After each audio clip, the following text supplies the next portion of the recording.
বলা হয়েছে যে estimate the flood magnitude in the river with return period 500 years. এখন এই 500 বছরের জন্য আমাদের ইয়েটা কত হবে, কি বলে, পিক ডিসচার্জটা কত হবে সেটা বের করতে হবে। তো এটার জন্য আমাদের যে সূত্রগুলা ছিল সেগুলা মনে রাখতে হবে, যে এই সূত্র কয়টা আপনাদের সবসময় মুখস্থ রাখতে হবে। যেমন কি ছিল, এই যে উপরে যদি আমি যাই ফর্মুলা গুলাতে,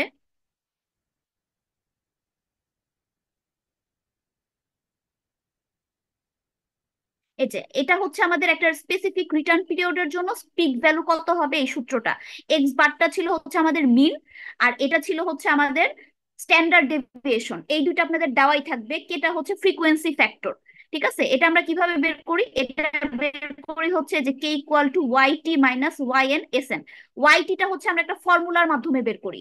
ফর্মুলাটা কি, Y T equal to minus ln into ln T by T minus one. এই টিটা কি, আমাদের যে রিটার্ন পিরিয়ডটা থাকে সেই রিটার্ন পিরিয়ডটা, মানে যে বন্যাটা থাকবে সেটা রিটার্ন পিরিয়ডটা। তো এটা তো আমরা এই ইকুয়েশন থেকে পাবো।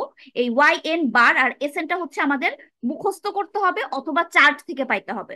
যদি আমাদের স্যাম্পল সাইজ, মানে আমরা যে কয় বছরের ডাটা নিব সেটা যদি 100 বছরের বেশি হয় বা অনেক বড় স্যাম্পল সাইজ হয়, তাহলে আমাদের ওয়াই এন আর এস এন এর ভ্যালু ফিক্স থাকে। এই দুটো অবশ্যই মুখস্থ করবেন। ঠিক আছে, যদি আমাদের স্যাম্পল সাইজ অনেক বড় হয়, লার্জ বলা হয় বা ইনফাইনাইট বলা হয় বা 100-র বেশি হয়, তাহলে ওয়াই এন হবে 0.577, আর হচ্ছে এস এন হবে হচ্ছে 1.2858। এই দুটো অবশ্যই মুখস্থ রাখতে হবে। বুঝতেই পারতেছেন যে আমরা যে যত কম কোশ্চেনে লেখা যায় ওইভাবেই দিব। তো এগুলো মুখস্থ রাখবেন। আর যদি আমাদের নন ইয়ার হয়, যেমন 15 বছর হইতে পারে, 20-30 হইতে পারে, তখন আমাদের এই যেখানে একটা টেবিল আছে, এই টেবিল থেকে হচ্ছে আমরা বের করি, এই টেবিলটা থেকে আমরা বের করি। যে এখানে দেখেন যদি 10 বছর হয় তাহলে এই যে এখান থেকে ওয়াই এনটা হবে এই যে এটা। আর যদি আমাদের 15 বছর বলে তাহলে 15 বছর এদিকে 10, আর এদিকে দেখেন 5 আছে, এই যে 5, এটা হচ্ছে 15 বছর। ঠিক আছে, আর এস এন পাবো হচ্ছে এই টেবিলটা থেকে। তো আপনাদের পরীক্ষার সময় হয়তো টেবিল দেওয়া থাকবে না, সো এই দুইটা ভ্যালু মুখস্থ করে ফেলবেন। ইনফাইনাইটের জন্য ওয়াই এন আর এস এন কত হয়, এই যে এই ভ্যালু আর এই ভ্যালুটা। তাহলে এই হচ্ছে আমাদের সূত্রগুলা। এই সূত্র একদম ঠোঁটস্থ করে ফেলবেন, কারণ এইখানে যত ম্যাথ আছে সব কয়টা কিন্তু এই সূত্র দিয়েই মানে আপনার করতে হবে। ঠিক আছে, কোনো একটা ম্যাথ নেই যে এই সূত্র ইউজ হবে না, এটা মেইন। তো এই কয়টা সূত্র অবশ্যই ভালো ভালো করে মুখস্থ করবেন। কিন্তু পরীক্ষার হলে যাতে এটা নকল কারো কাছে না পাওয়া যায়, ক্যালকুলেটারে লেখা বলেন ডেস্কে লেখা বলেন, বলে দিচ্ছি যে এই সূত্র ইউজ হবে, কিন্তু এরপরে যদি দেখি ক্যালকুলেটারে লেখা ডেস্কে লেখা, তাইলে কিন্তু হবে না। ঠিক আছে, তাহলে ডাইরেক্ট এক্সপেল। আচ্ছা, সূত্রটা তাহলে বললাম, তাহলে এখন ম্যাথটাতে যাই। একটু খেয়াল করেন, এখানে একটু স্কিপ করা, আমি এটা একদম করে দিছিলাম হাতে। আচ্ছা, তাহলে দেখেন এখানে কি কি ভ্যালু দেওয়া আছে। এখানে শুধু দেওয়া আছে হচ্ছে রিটার্ন পিরিয়ড আর পিক ডিসচার্জ, দুইটা টাইম রিটার্ন পিরিয়ডের। আর আরেকটা রিটার্ন পিরিয়ড দিয়ে বলছে এটার পিক ডিসচার্জটা কত। তো এখন আমাদের সূত্র যেটা ছিল, এই যে আমরা এই সূত্রটা জানতাম যে X T equal to X bar plus X K T phi N minus one. ঠিক আছে, তো এখন দেখেন এখানে আমাদের কি, এই এক্স বার দেওয়া নাই। ঠিক আছে, এবং আমাদের এই যে ফাই, এটাও কিন্তু দেওয়া নাই, স্ট্যান্ডার্ড ডেভিয়েশনও দেওয়া নাই, এটাও দেওয়া নাই, এটাও দেওয়া নাই। তাহলে আমরা কি করব, তো আমরা কি করতে পারি, এইটার একটা ইকুয়েশন লিখবো, এটার একটা ইকুয়েশন লিখবো, দুইটা ইকুয়েশন লিখবো। ঠিক আছে, যেমন এই 100 ইয়ার রিটার্ন পিরিয়ড দিয়ে একটা ইকুয়েশন লিখলাম, X 100 equal to X bar plus K 100 sigma. আর এখানে হচ্ছে 50 ইয়ার রিটার্ন পিরিয়ডের জন্য আমরা হচ্ছে লিখলাম। ঠিক আছে, এখন আমরা এখানে যোগ বিয়োগ করব। ঠিক আছে, যেমন এক্স 100 থেকে বিয়োগ করব এক্স 50টা। বিয়োগ করলে দেখেন এই এক্স এক্স কাটাকাটি চলে যাবে। আর কি হবে, এখানে হচ্ছে আপনি এই যে ফাই এন মাইনাস ওয়ানটা কি আপনি কমন নিতে পারবেন। ঠিক আছে, এটা দেখেন, এটা আমি আসলে সুন্দর করে করে দিছিলাম, এখন এখানে আসলে একটু বোঝানো টাফ। এটা দেখেন এইটা থেকে এটা আমরা বিয়োগ করছি, তাহলে কি হয়েছে, এটা হচ্ছে যে এই পোর্শনটা লিখছে যে কে 100 মাইনাস কে 50 ইন্টু হচ্ছে স্ট্যান্ডার্ড ডেভিয়েশন, আর এখানে এক্স 100 মাইনাস এক্স 50। তাহলে এক্স 100 হচ্ছে এটা আর এক্স 50 হচ্ছে এটা, বিয়োগ করে একটা ভ্যালু পেয়ে গেছেন। ঠিক আছে, তো এখান থেকে আবার হচ্ছে যে এই জায়গাটা আসলে একটু ইয়ে করা দরকার ছিল, লিখে করা উচিত ছিল, দেখি আমি করতে পারি কিনা জিনিসটা। আহ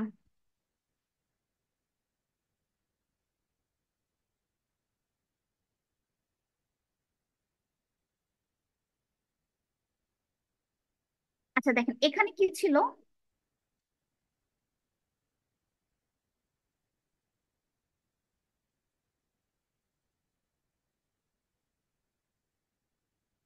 আচ্ছা হোয়াইট বোর্ডটা তো কাজ করতেছে না।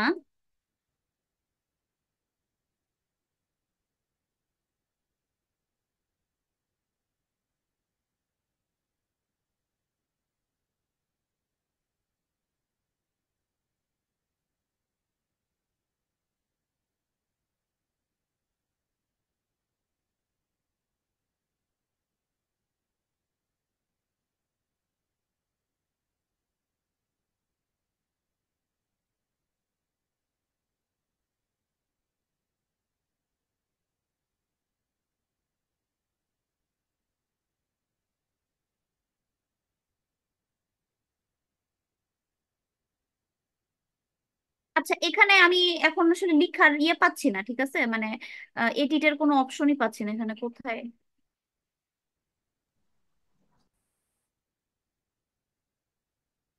অন্য আরেকটা তো ওপেন করা লাগছিল।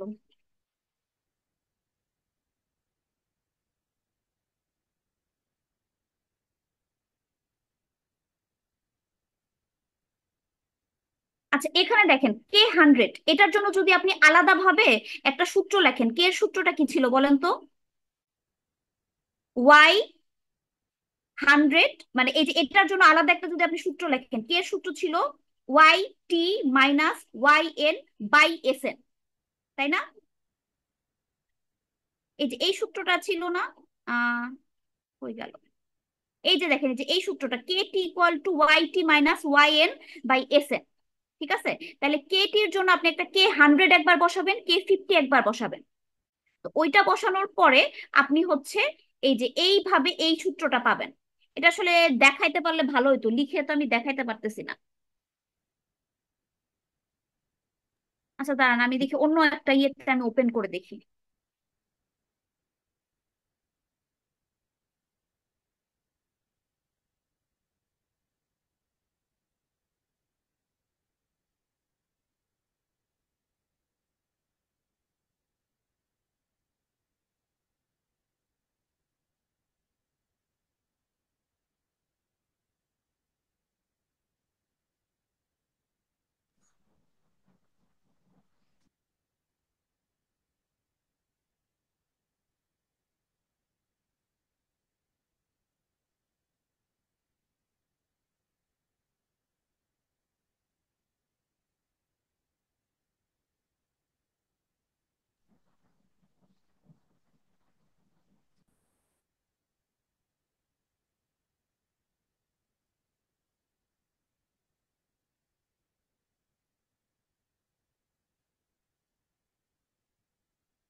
আচ্ছা এই যে এখানে দেখেন, এই জায়গাটা থেকে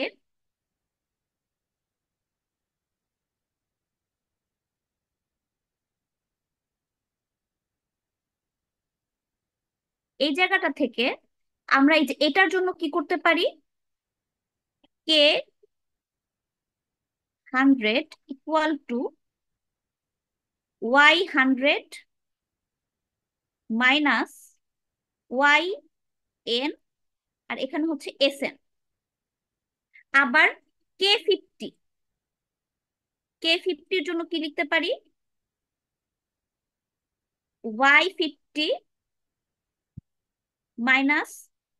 YN/SN, ঠিক আছে? তাহলে এটা থেকে আপনি যদি এটা বিয়োগ করেন তাহলে দেখেন কি আসে। এটা থেকে এটা বিয়োগ করতেছি, যে এই জায়গাটায় বিয়োগ করলে আপনার কি আসবে দেখেন তো। নিচে হচ্ছে SN, উপরে থাকতেছে Y100, minus Y N minus হচ্ছে ওয়াই 50 মাইনাস মাইনাসে মাইনাসে হচ্ছে হয়ে যাবে প্লাস ওয়াই এন।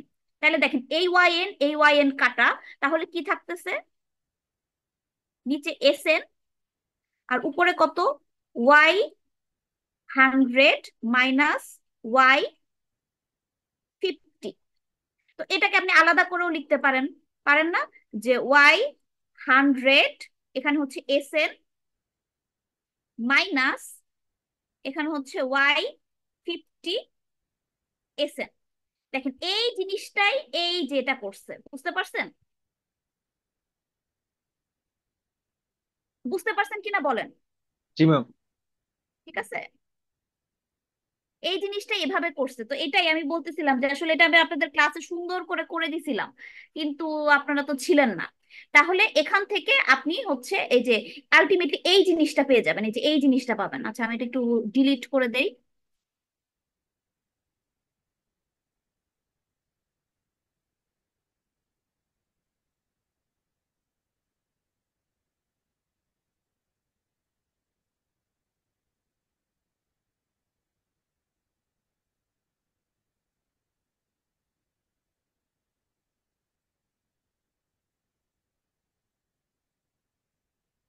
তো আলটিমেটলি আপনি পেয়ে যাচ্ছেন হচ্ছে এই যে এই জিনিসটা দেখেন। তাহলে এখানে আপনি এই যে সিগমা বাই এস এন এটার আপনি একটা ভ্যালু পেয়ে যাবেন। এটা হচ্ছে এই যে এই ইকুয়েশন গুলো আমি যে প্রসেসে দেখাইলাম ওই প্রসেসে আগাইলে আপনি এরকম চলে আসবে। তো এখন দেখেন ওয়াই 100 আর ওয়াই 50 আপনি বের করতে পারবেন ওই যে সূত্রটা দিয়ে। ওয়াই এর সূত্র ছিল কি মাইনাস লন ইন্টু লন, উপর হচ্ছে টি আর নিচে হচ্ছে টি মাইনাস ওয়ান। এখান দিয়ে আপনি ওয়াই 100 ওয়াই 50 বের করবেন, এখানে ভ্যালু বসায় দিবেন। ভ্যালু বসায় দিলে আপনি এই যে এই রেশিওটার একটা ভ্যালু পাবেন। তাহলে যে এখানে একটা রেশিওর ভ্যালু আমরা পেয়ে গেছি।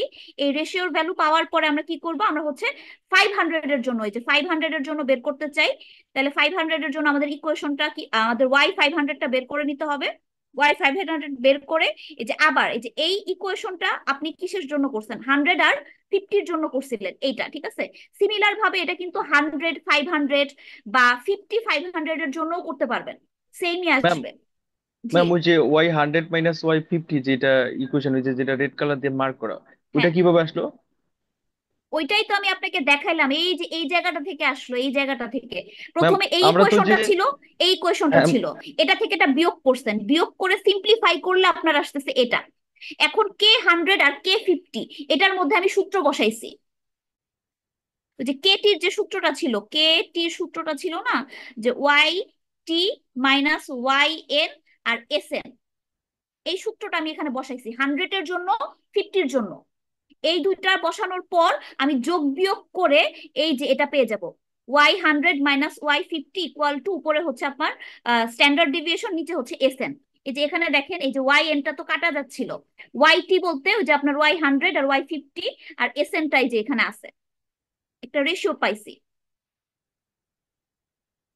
বুঝেন নাই?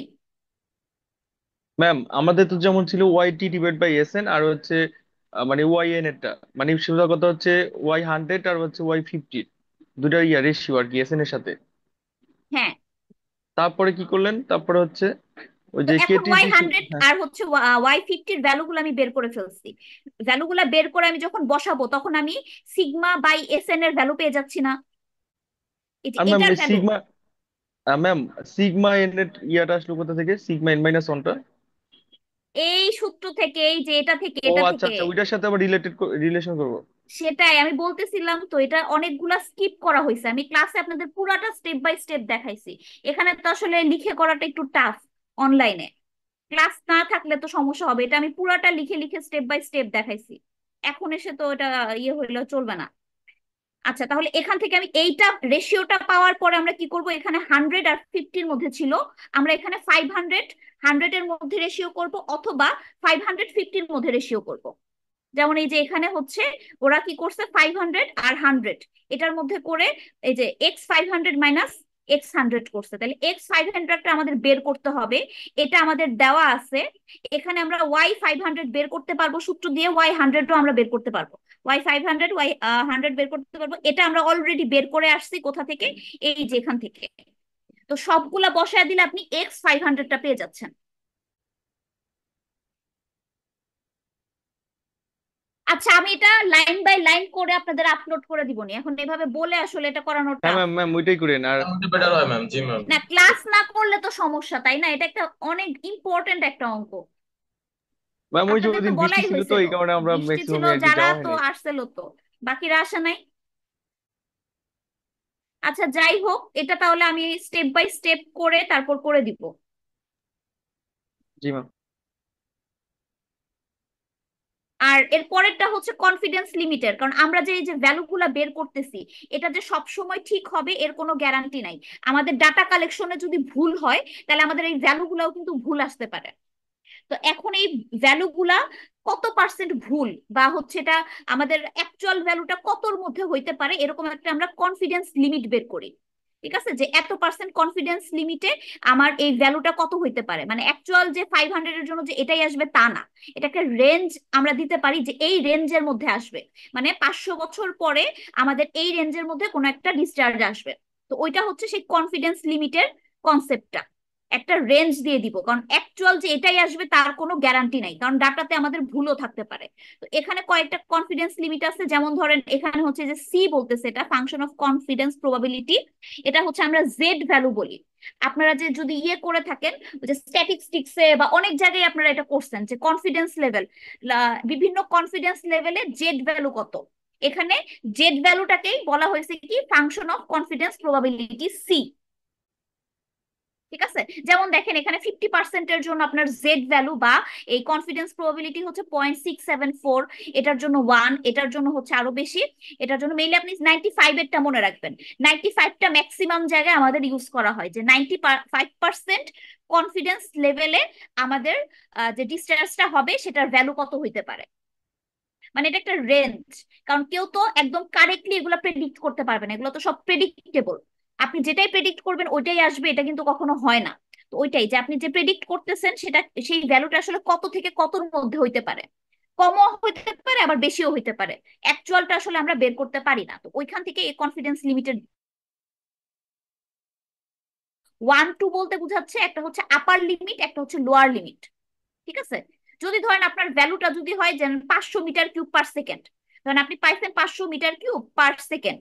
এখন এটা যে 500 মিটার কিউব পার সেকেন্ডই হবে তা না, 440ও হইতে পারে, 550ও হইতে পারে। ঠিক আছে, আপনি একদম গ্যারান্টি দিয়ে বলতে পারেন না যে এটা 500ই হবে। তো ওই যে লোয়ার লিমিট আর আপার লিমিট, সেটাই হচ্ছে 1 আর 2 দিয়ে বোঝানো হয়েছে। 1টা আপার লিমিট, 2টা হচ্ছে লোয়ার লিমিট। টিটা হচ্ছে আপনি ক্যালকুলেশন করে যেটা বের করছেন, মানে অ্যাকচুয়াল যেটা বের করছেন। আর প্লাস মাইনাস এটা যেটা, এটা হচ্ছে আপনার যে ইরোডটা আসতে পারে। ঠিক আছে, তো ইরোডটা কি এফসি ইন্টু এসই। এফসিটা হচ্ছে সেই প্রবাবিলিটি, কনফিডেন্স প্রবাবিলিটি, যেটা আমরা অনেক সময় আমরা বলি কি বলে, জেড ভ্যালু। ঠিক আছে, যেমন 95% কনফিডেন্স লেভেলে জেড ভ্যালু বা কনফিডেন্স প্রবাবিলিটি হচ্ছে 1.96। নর্মালি ভ্যালুগুলো আসলে মুখস্থ রাখতে হয়, বাট আপনারা হচ্ছে 95-এরটাই মুখস্থ রাখবেন, কারণ বেশিরভাগ জায়গায় 95% প্রবাবিলিটি ইউজ করা হয়। এটার আমাদের কনফিডেন্স প্রবাবিলিটি বা জেড ভ্যালু হচ্ছে 1.96। আর এসির সূত্রটা কি, এটা হচ্ছে প্রবাবল ইরোর, মানে কতটুকু ইরোর হইতে পারে, B into standard deviation by হচ্ছে কি স্যাম্পল নাম্বার। ঠিক আছে, মানে স্যাম্পল নাম্বার বলতে কত বছরের আমাদের ডাটা নেওয়া হয়েছে। বির আবার একটা সূত্র আছে, সেটা কি 1 + 1.3 k + 1.1 k স্কোয়ার। এই কেটা কি, এই কেটা হচ্ছে সেই ফ্রিকোয়েন্সি ফ্যাক্টর, ওই যে কে টি যেটা আমরা করছিলাম, K T equal to Y T minus Y N S N. এই কেটিটা হচ্ছে সেটা, এই কেটি বের করে আপনার এখানে বসাইতে হবে 1 + 1.3 k + 1.1 k স্কোয়ার।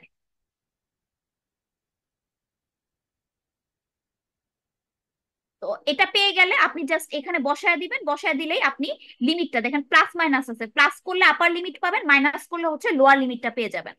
তো এখানে একটা ম্যাথ দেওয়া হয়েছে যে দেখেন data covering period of 92 years, মানে এখানে আপনার এন দেওয়া আছে। এটা গঙ্গা রিভারে বলা হয়েছে যে মিন আর স্ট্যান্ডার্ড ডেভিয়েশন দেওয়া আছে কত, এত আর এত। Using Gumbel method estimate the flood discharge with return period 500 years. 500 year দিয়ে আপনার ডিসচার্জ কত হয় সেটা বের করতে বলছে। এরপর বলছে what are the 95% and 80% confident limit for this estimate. মানে আগে 500 বছরের জন্য আপনাকে বের করে নিতে হবে, এরপরে ওইটার এত পার্সেন্ট কনফিডেন্স লিমিটে ভ্যালু কত আর 80% কনফিডেন্স লিমিটে ভ্যালু কত সেটা বের করতে হবে। তো জিনিসটা আগের নিয়মেই যাবে, সেই আমরা হচ্ছে এক্স 500টা বের করব সূত্র দিয়ে, যে এক্স বার প্লাস হচ্ছে কে 500 ইন্টু সিগমা। এই যে এখানে এটার জন্য হচ্ছে যে আমার ওয়াই এন আর এস এন আমাদের কোত্থেকে দেওয়া, দেখেন এখানে 92 দেওয়া আছে। 92 ইয়ার্স এর জন্য দেওয়া মানে আমাদের কি করতে হবে, টেবিল থেকে নিতে হবে। ঠিক আছে, টেবিল থেকে যদি আমি নিতে চাই তাহলে টেবিলে যাই দেখি। এই যে এখানে টেবিলটা, এখানে রোটেট করার অপশন কই, এই যে দেখেন এখানে 92, এই যে 90 আর এই যে এদিকে 2, তার মানে এখানে 92 হচ্ছে এই যে এটা। এটা কি, এটা হচ্ছে 0.5589 হচ্ছে আমাদের কি, এটা হচ্ছে আমাদের ওয়াই এন। আর এসএনটা কি, এসএনটা হচ্ছে 92 হচ্ছে যে এটা 1.20, মানে এই যে 90 আর এদিকে 2, 92 1.2020, আর এটা হচ্ছে 0.5589। ঠিক আছে, এখানে যদি আপনার যদি বলা হয়তো ইনফাইনাইট বা ভেরি লার্জ তখন আপনাকে ওই মুখস্থ ভ্যালু লিখতে হতো 0.577 আর হচ্ছে 1.2825। যেহেতু এখানে একদম 95 স্পেসিফিক ভাবে বলা আছে, তাহলে আপনাকে এটা এই টেবিল থেকে বের করতে হবে।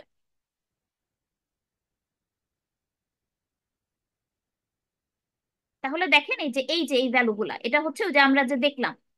ঠিক আছে, 92 এর জন্য ওয়াই এন আর এস এন বের করা হইলো, এরপর ওয়াই 500 বের করে নিচ্ছে, ওয়াই 500 বের করে কে 500 বের করে নিচ্ছে, যে Y T minus Y N by S N, এটা দিয়ে বের করে তারপর এই যে এই সূত্রে বসাইছে, এই যে এই সূত্রটাতে বসানো হয়েছে X 500 equal to X bar, X bar এই যে মানে আপনার মিন ভ্যালুটা যেটা এত, ইন্টু হচ্ছে কে, এই যে কে ইন্টু হচ্ছে স্ট্যান্ডার্ড ডেভিয়েশন। এটা দিয়ে 500 এর জন্য আমার যে ভ্যালুটা আসলো সেটা আমরা বের করে ফেলছি। এখন এটা হচ্ছে আপনাদের সঠিকটা নাও হইতে পারে। ঠিক আছে, এখন এটা আপনাদের ডাটা নেওয়া যদি ভুল থাকে তাহলে এই ভ্যালুটা এটা আসবে না। তো এটারই আপনার আপার লিমিট আর লোয়ার লিমিটটা বের করতে হবে। ওটার জন্য কি এটার সাথে প্লাস মাইনাস সেই যে আপনার যে ইয়ে ছিল বি, সরি বি বলতেছি, এটা হচ্ছে এফসি এসি, এটা করতে হবে। তো এটা হচ্ছে আপনার প্রথমে বলছিল 95%-এর জন্য, 95%-এর জন্য এফসি ছিল 1.96, আর এসির সূত্রটা কি ছিল বি ইন্টু উপরে হচ্ছে আপনার কি ছিল স্ট্যান্ডার্ড ডিভিয়েশন, নিচে ছিল হচ্ছে আপনার রুট ওভার এন। বিটার আবার সূত্র ছিল, আর স্ট্যান্ডার্ড ডেভিয়েশন আপনার দেওয়া আছে যে এটা 2951, আর এন রুট ওভার এন হচ্ছে রুট ওভার 92, আর বির ভ্যালুটা দেওয়া ছিল যে রুট ওভার এই যে 1 + 1.3, এটা কি ছিল কেটি, এই যে কেটি যেটা ছিল এই যে এটা প্লাস 1.1 কে স্কোয়ার। তাহলে এই বির ভ্যালু বের করে ফেলছি, তারপর এসির ভ্যালু বের করে ফেলবো, তারপর আমরা এই যে এখানে যে এই ভ্যালুটার সাথে plus minus FC into AC করে দিলাম। এই যে এখানে প্লাস মাইনাস এটা হচ্ছে আপনার এফসি আর এটা হচ্ছে এসি। প্লাস করলে আপনি আপার লিমিটটা পাচ্ছেন, মাইনাস করলে আপনি লোয়ার লিমিটটা পাচ্ছেন। তার মানে 500 বছর পরে যে বন্যাটা আসবে তার ভ্যালু এই দুইটার মাঝখানে যে কোনো ভ্যালু হইতে পারে। বুঝা গেছে? মানে আপনার এখানে তো বের করছিলেন ডাইরেক্ট, এটা এটা না হয়ে অ্যাকচুয়ালি এই বন্যাটা এই দুইটা ভ্যালুর মাঝখানে যে কোনো ভ্যালু আসতে পারে।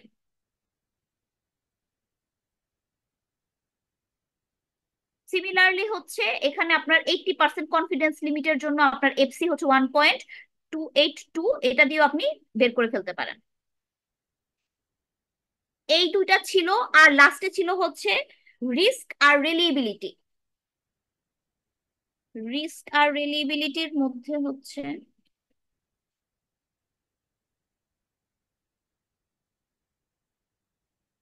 রিস্ক আর রিলিয়েবিলিটি জিনিসটা কি, যে আমরা যখন কোনো স্ট্রাকচার নির্মাণ করি, এটা ব্রিজ হইতে পারে বা হচ্ছে একটা ফ্লাড এরিয়ায় কোনো বিল্ডিংও হইতে পারে। এখন ওইটার তো একটা লাইফ টাইম থাকে, তাই না? আমরা একটা বিল্ডিং বা একটা রোড কিছু বানাইলে আমরা কি ওইটার একটা আছে না যে আমরা 20 বছরের জন্য বানাচ্ছি বা 100 বছরের জন্য বানাচ্ছি বা কি আমরা হয়তো 50 বছরের জন্য বানাচ্ছি। আর যে ইভেন্ট গুলা থাকে, ইভেন্ট বলতে এখানে হচ্ছে আমরা বন্যা ধরতেছি, তাহলে বন্যারও তো একটা রিটার্ন পিরিয়ড থাকে, যে এত বছর পরে আমাদের এরকম এই অ্যামাউন্টের একটা বন্যা হইতে পারে। তো এখানে হচ্ছে রিস্ক রিলিয়েবিলিটিটা মেইনলি আমরা যে স্ট্রাকচার গুলা করবো তার উপর ডিপেন্ড করে। তো এখানে মেইনলি হচ্ছে একটা স্ট্রাকচার যে করব, সেই স্ট্রাকচারে কত পার্সেন্ট রিস্ক আছে ড্যামেজ হওয়ার, বা ওইটা কত পার্সেন্ট রেলিয়েবল, সেটা আমরা এখান থেকে বের করতে পারি। যেমন এখানে হচ্ছে আমাদের রিস্কের যে সূত্রটা, রিস্কটা কি, 1 - 1 - probability to the power N. প্রবাবিলিটিটা ছিল কি 1/t, মানে প্রবাবিলিটিটা হচ্ছে 1/রিটার্ন পিরিয়ড। ঠিক আছে, যে 1 - 1/t, এই টিটা রিটার্ন পিরিয়ড কিসের, এটা হচ্ছে আমার ইভেন্টের বা বন্যার। আর এখানে যে এনটা আছে, এই এনটা হচ্ছে আমার যে স্ট্রাকচারটা করব সেটার ডিজাইন লাইফ। যদি ব্রিজ আমি 50 বছরের জন্য করি তাহলে এখানে হবে 50, যদি আমি একটা ব্রিজ 5 বছরের জন্য করি তাহলে এটা হবে 5। আর এটা হচ্ছে আমাদের যে ইভেন্ট বা বন্যা হবে সেটার রিটার্ন পিরিয়ডটা কত বছরের, মানে এই বন্যাটা কত বছর পরে আসতে পারে, 100 বছর, 50 বছর। আর এটা হচ্ছে আমার স্ট্রাকচারটা আমি কত বছরের জন্য ডিজাইন করছি। ঠিক আছে, তার মানে রিস্কটা কি হচ্ছে যে আমি যে স্ট্রাকচারটা একটা সার্টেন ইয়ারের জন্য আমি ডিজাইন করলাম, সেটা সার্টেন একটা ইভেন্টের জন্য কত পার্সেন্ট রিস্কি বা কত পার্সেন্ট রেলিয়েবল। ঠিক আছে, তাহলে রিস্কের সূত্রটা হচ্ছে 1 - 1/t to the power n। ঠিক আছে, এটা একটা স্ট্রাকচারের রিস্ক। আর রিলিয়েবিলিটি হচ্ছে রিস্কের বিপরীতটাই, যে সে কত পার্সেন্ট রিস্কি বা কত পার্সেন্ট রিলিয়েবল, ঠিক এটার উল্টাটা। তাহলে উল্টা হইলে আমার এই রিস্কটাকে আমি যদি আর বার দিয়ে চিন্তা করি বা আরই ধরি, তাহলে রিলিয়েবিলিটিটা হবে হচ্ছে আর ইকুয়াল টু হবে 1 - r বার। ঠিক আছে, মানে রিস্ক এক থেকে রিস্ক বাদ দিলে আমি রিলিয়েবিলিটিটা পেয়ে যাব। মেইনলি এই দুইটা সূত্র আপনাকে মনে রাখতে হবে। রিস্কের হচ্ছে 1 - 1 - 1/t to the power n, আর রিলিয়েবিলিটি হচ্ছে আর ই হচ্ছে 1 - r, অথবা এখানে যদি আপনি 1 - r করেন তাহলে জিনিসটা আসতেছে আসলে 1 - 1/t to the power n। Risk আর রিলিয়েবিলিটি এটা হচ্ছে আমরা যে স্ট্রাকচার গুলা তৈরি করব, ব্রিজ বা বিল্ডিং সেগুলা। আর এই টিটা হচ্ছে আমাদের কি, ইভেন্টের বা বন্যার রিটার্ন পিরিয়ড। আর এনটা হচ্ছে আমার যে স্ট্রাকচার করতেছি তার হচ্ছে ডিজাইন লাইফ, মানে তাকে কত বছরের জন্য আমি বানাইতে চাচ্ছি। আচ্ছা, সেফটি ফ্যাক্টরটা কি? সেফটি ফ্যাক্টরটা হচ্ছে আমার অ্যাকচুয়াল একটা ভ্যালু আসলো, আমরা সেটাকে একটা ফ্যাক্টর দিয়ে গুণ করে ভ্যালুটা বাড়ায় নিব। যেমন আমরা স্ট্রাকচারে LRFD মেথড করি না, যে আমরা লোডটা একটু বাড়ায় নেই, অনেকটা ওরকমই এখানে আমরা যে ভ্যালুটা পাবো সেটাকে আমরা একটা ফ্যাক্টর দিয়ে বাড়ায় নিব, যাতে আমাদের যাতে ওই ম্যাক্সিমাম যদি ডিসচার্জও আসে তাহলে আমাদের স্ট্রাকচারটা ফেল না করে। ঠিক আছে, তো এখানে এটা বলা হয়েছে যে অ্যাকচুয়াল ভ্যালু আর যেটা আমরা ডিজাইনে যে ভ্যালুটা দেই, মানে আমরা ক্যালকুলেশন করে একটা যে ভ্যালুটা পাবো সেটা থাকবে হচ্ছে আমার সরি, উপরে হচ্ছে আমরা ডিজাইনে যে ভ্যালুটা দিব, মানে আমি ডিজাইন করার সময় আলটিমেটলি যে ভ্যালুটা দিব, আর নিচেরটা হচ্ছে আমি ক্যালকুলেশন করে যেই ভ্যালুটা পাবো সেটা হচ্ছে নিচে থাকতেছে। তাহলে আমাদের ফ্যাক্টর অফ সেফটির ভ্যালুটা অ্যাকচুয়ালি একের থেকে অলওয়েজ বেশি হবে। আচ্ছা, এখানে একটা ম্যাথ দেখেন, ওই যে যেটা বললাম আমাদের সে আগের ম্যাথ গুলারই সূত্র ইউজ হবে। A bridge has a expected life of 25 years, মানে একটা ব্রিজ 25 বছরের জন্য ডিজাইন করা হয়েছে, and designed for a flat magnitude of return period 100 year। এবং এই ব্রিজটা ডিজাইন করা হয়েছে কি একটা ফ্ল্যাট যেটা রিটার্ন পিরিয়ড হচ্ছে 100 বছর। এখন বলছে what is the risk of this hydrologic design. এখন আপনি যে 25 বছরের জন্য যে ডিজাইনটা করলেন, এই 25 বছরের মধ্যে কিন্তু এই 100 বছরের বন্যাটা যে কোনো টাইমে আসলেও আসতে পারে। ঠিক আছে, মানে এই 100 বছরের মধ্যে কবে আসবে সেটা তো আমরা জানি না, কালকেও আসতে পারে, 50 বছরেও আসতে পারে, 100 বছরেও আসতে পারে। তাহলে 25 বছরের মধ্যে আসার রিস্কটা কত সেটা বের করতে বলছে। আর বলছে যদি আমি 10% রিস্ক দেই তাহলে আমার রিটার্ন পিরিয়ডটা কত হবে। তো প্রথমে আমি ধরে নেই যে এটা দিয়ে আগে আমরা কি করি, রিস্কটা কত বের করে ফেলি। তো সূত্র তো আমরা জানি, রিস্কের সূত্র 1 - 1/t to the power n। এখানে টি দেওয়া আছে কত, 100 বছর, আর এন দেওয়া আছে হচ্ছে 25 বছর। তো এখানে আপনি ভ্যালু বসানোর পর এটা পাইলেন, পার্সেন্টেজে নিলে 22.2। মানে এখন যে ডিজাইনটা করা হয়েছে সেটা ফেল করার পার্সেন্টেজ হচ্ছে 22%। ঠিক আছে, এখন আমরা বলতেছি যদি আমি 10%-এ নিয়ে যাই তাহলে আমাদের রিটার্ন পিরিয়ড কত হইতে হবে। তাহলে আমরা জাস্ট এই সূত্রটাতেই কি করব, আমি রিস্কের জায়গায় হচ্ছে কি 0.1 বসায় দিব, আর এখানে হচ্ছে কি করব, আহ এই যে এখানে হচ্ছে আমার 25 থাকবে, আর এখানে আমি টিটা বের করব, টিটা এখানে আননোন থাকবে। ঠিক আছে, এই যে এখানে দেখেন এখানে হচ্ছে আমি এই যে 0.1 এখনকার রিস্ক আর হচ্ছে 25 বছর তো বলাই ছিল ডিজাইনটা, টিটা আমাকে বের করতে হবে। তাহলে দেখেন আমাদের যদি 10% রিস্কে নামায় আনতে হয় তাহলে আপনার রিটার্ন পিরিয়ড হইতে হবে 240 বছর। জাস্ট ভ্যালু বসে আপনি টির ভ্যালুটা ক্যালকুলেশন করতেছেন। সিমিলারলি এখানে হচ্ছে একটু ইয়ে করে বলছে যে analysis of flood annual flood series yielded mean value দেওয়া আছে, স্ট্যান্ডার্ড ডেভিয়েশন দেওয়া আছে, ডিজাইন ফ্ল্যাট অফ দ্য এখানে হচ্ছে বলা হয়েছে কি design flat of structure river provide এত পার্সেন্ট অ্যাসুরেন্স। আচ্ছা এখানে দিচ্ছে দেখেন অ্যাসুরেন্স বা রিলিয়েবিলিটি, মানে এটা কি, এটা হচ্ছে আপনার রিস্কের বিপরীতটা, 1 মাইনাস আর যেটা সেটা অ্যাসুরেন্স দিছে। ঠিক আছে, the structure will not fail in next 50 years, use Gumbel method to assume the sample size.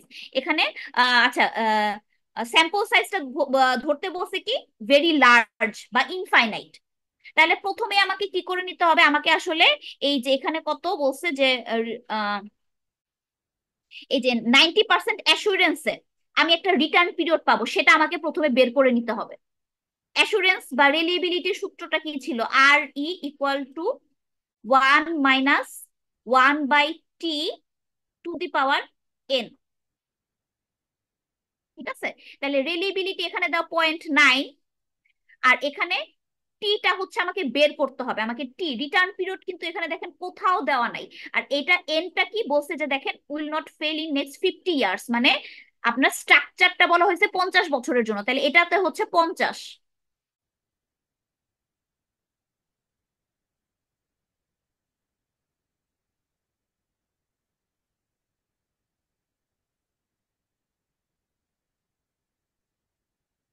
এটা কি হলো?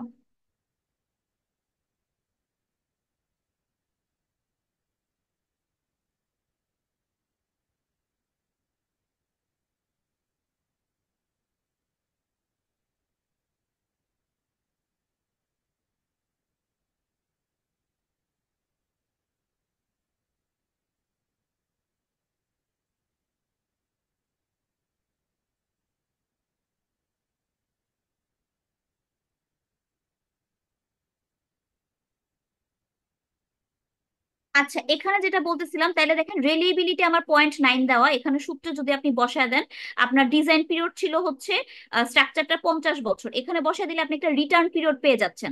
দেখেন এখানে রিটার্ন পিরিয়ড পেয়ে গেছেন কি 475 বছর। তো এইটা এখন আপনার আবার এই যে সূত্রটা ছিল xt equal to X bar plus হচ্ছে কে টি সিগমা, এই ভ্যালুতে যদি আপনি বসায় দেন, এক্স বার দেওয়া আছে, কেটা আপনি হচ্ছে বের করে নিতে হবে ওয়াই এন এস এন বের করে, যেহেতু ভেরি লার্জ বলছে ওয়াই এন আর এস এন তাহলে ফিক্স থাকবে ওই যে 0.577 আর হচ্ছে 1.2858।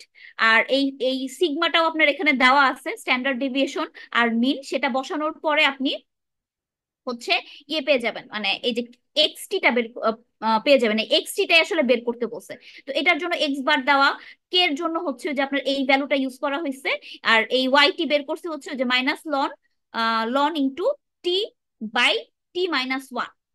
তো সবগুলা বসানোর পরে আপনি এক্স টির মান বা এই যে 475 বছরে আপনার ডিসচার্জ কত হবে সেটা পেয়ে গেলেন।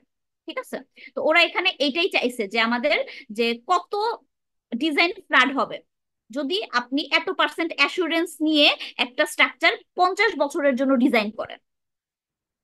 সূত্রগুলো মনে থাকলে জাস্ট বসায় বসায় আপনি হচ্ছে করে ফেলবেন, যে বলতেছিলাম যে এই যে এইটা আপনার অল জায়গায় কিন্তু ইউজ হচ্ছে, কোনোটাই বাদ নাই কিন্তু এই সূত্র।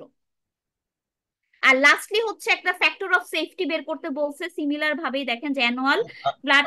আরো করাবেন ম্যাম? নতুন ম্যাথ? জি, ম্যাথ আরো করাবেন? আরো করাবো মানে এগুলো আমি করায় ফেলছি। আপনারা ক্লাসে আসেন নাই? এগুলো তো আপনাদের সব করাইছি, আপনারা ক্লাসে ছিলেন না বলে আমি রিপিট করতেছি।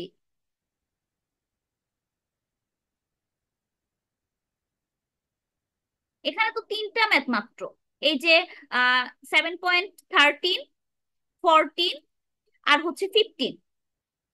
আর ম্যাথ গুলা তো আগের নিয়মই, খালি নতুন দুইটা সূত্র ইউজ হয়েছে, এই যে এই দুইটা সূত্র, এই যে এই সূত্রটা আর এই যে এই সূত্রটা, এই দুইটা সূত্র নতুন ইউজ হয়েছে। আর বাকি সবগুলো তো আগের সূত্রই। আচ্ছা, এখানে হচ্ছে মেইনলি ফ্যাক্টর অফ সেফটিটা বের করতে বলছে, ঠিক আছে? ফ্যাক্টর অফ সেফটি বের করতে বলছে। এখানে দেখেন অ্যানুয়াল ফ্লাড ডাটা অফ এ রিভার, এত বলা হয়েছে কি এত থেকে এত বছর। বছরটা আসলে একটু কাউন্ট করতে হবে, কত বছর হয় বিয়োগ করে আপনি এক যোগ করবেন, কত বছর হয়? 79 থেকে 48 বাদ দিলে 32, মানে এটা তো যোগ হবে, মানে 32 বছরের যে ভ্যালু, সেটা হচ্ছে কত মিন ভ্যালু দেওয়া আছে, আপনার স্ট্যান্ডার্ড ডেভিয়েশন দেওয়া আছে, ঠিক আছে? তো এখন একটা ব্রিজ প্রপোজ করা হয়েছে, যেটা হচ্ছে রিস্ক বলা হয়েছে 10%, ঠিক আছে? এবং তার ডিজাইন লাইফ হচ্ছে 50 বছর, ঠিক আছে? এখন আপনাকে ফ্লাড ডিসচার্জটা বের করতে বলছে, এবং পরে বলছে যদি অ্যাকচুয়াল ফ্লাড, মানে যদি ডিজাইন যদি আপনার এতর জন্য করা হয়, তাহলে ফ্যাক্টর অফ সেফটিটা আসলে কত দেওয়া হয়েছে, ঠিক আছে? তাহলে প্রথমেই যে আপনাকে ফ্ল্যাট যেহেতু বের করতে হবে, ফ্ল্যাট বের করার জন্য আপনাকে কি করতে হবে? আগে রিটার্ন পিরিয়ডটা বের করতে হবে। রিটার্ন পিরিয়ড বের করবো আমরা হচ্ছে এই রিস্ক বা রিলিয়েবিলিটির ফর্মুলা দিয়ে। তো এই রিস্কের ফর্মুলাই হচ্ছে যে বসায় দিব, রিস্ক হচ্ছে আমাদের 10% বা 0.1, আর আমাদের রিটার্ন পিরিয়ডটা বের করতে হবে, আর স্ট্রাকচারের ডিজাইন লাইফ হচ্ছে 50। এখান থেকে আমরা পেয়ে গেলাম হচ্ছে আমাদের রিটার্ন পিরিয়ডটা। এই রিটার্ন পিরিয়ডের জন্য আবার আমাদের ডিসচার্জটা বের করতে হবে, যে ওই যে আগের সূত্র, x T equal to X bar plus K T sigma N minus one. এই ভ্যালু দেওয়া, এই ভ্যালু দেওয়া।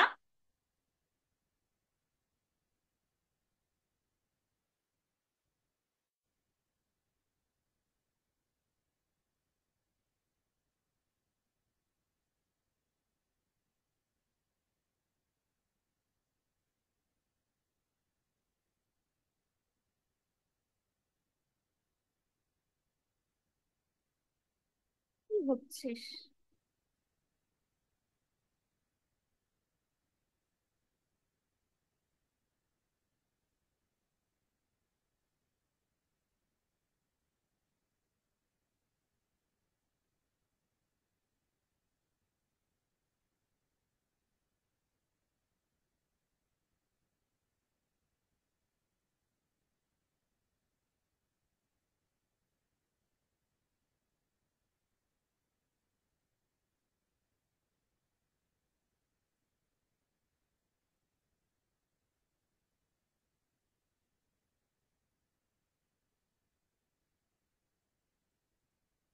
আচ্ছা, তো এখানে হচ্ছে আবার সিমিলার ভাবে আপনার ওই যে ওই ভ্যালুটার মধ্যে বসায় করতে হবে, যে X T equal to X bar plus K T sigma.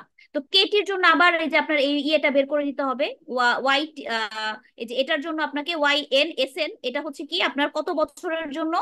32 years. এই যেখানে 32 ইয়ার্স এর জন্য টেবিল থেকে বের করে নিতে হবে ওয়াই এন আর এস এন। ওয়াই টি পাবো আমি যে এই সূত্র থেকে, minus ln into ln T by one minus T minus one. এখান থেকে ওয়াই টি পেয়ে এখান থেকে আপনি কে এর ভ্যালু পেয়ে গেলে বসায় দিলে আপনি এই 475 বছরের জন্য কত ডিসচার্জ সেটা পেয়ে যাবেন, ঠিক আছে? এটা তো আপনি ক্যালকুলেশন করে পাইলেন, ঠিক আছে? কিন্তু ওরা অ্যাকচুয়াল ভ্যালু কত দিছে? ওরা হচ্ছে ডিজাইন যখন করছে, ডিজাইনের জন্য ওরা এই ভ্যালুটা নিছে। তাহলে ফ্যাক্টর অফ সেফটি কি হবে? যেটা ডিজাইনে করা হয়েছে এত বাই হচ্ছে আপনি যেই ভ্যালুটা বের করলেন, এই ভ্যালুটা দিয়ে ভাগ যদি করেন, এখানে কত আহ কত 10,000, সরি 1,00,000 যাই হোক, এটাকে আপনি এটা দিয়ে ভাগ দিলেই যেটা আপনি বের করলেন আপনি ফ্যাক্টর অফ সেফটিটা পেয়ে যাবেন। ওরা প্রজেক্টে হচ্ছে এত দিয়ে করছে, আর আপনি ক্যালকুলেশন করে পাইছেন হচ্ছে এই যে এই ভ্যালুটা। এটাকে আপনি এই ভ্যালু দিয়ে যদি ভাগ করে দেন তাহলেই হচ্ছে আপনি ফ্যাক্টর অফ সেফটিটা পেয়ে যাবেন। এই যে এটা হচ্ছে আপনার ফ্যাক্টর অফ সেফটি। ঠিক আছে। আর মার্জিন, সেফটি মার্জিন হচ্ছে এইটা থেকে এটা বিয়োগ করা। মানে আলটিমেট এই সূত্রগুলা বারবার লাগতেছে। এই তিনটা সূত্র একদম চোখ বন্ধ করে মুখস্থ করে ফেলতে হবে।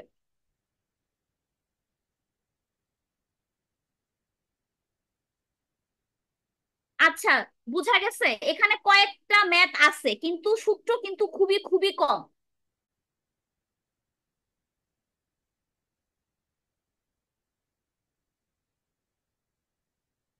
এখন বলেন আর কি প্রবলেম আছে। ম্যাম 6.5 ওই ম্যাথটা একটু সমস্যা ছিল। 6.5?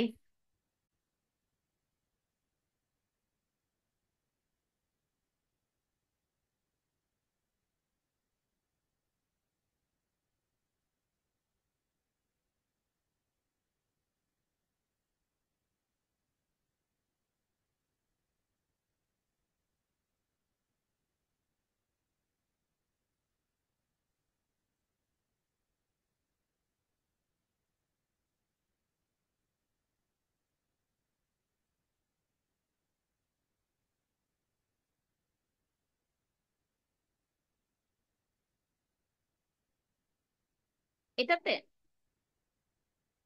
এখানে কি সমস্যা বলেন।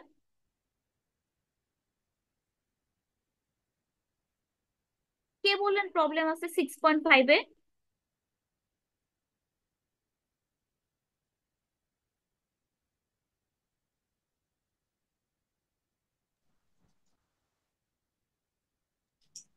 ম্যাম এটা কি এখান থেকে করেছিলেন নাকি যে আরো একটা স্লাইড ছিল ওখান থেকে করেছেন?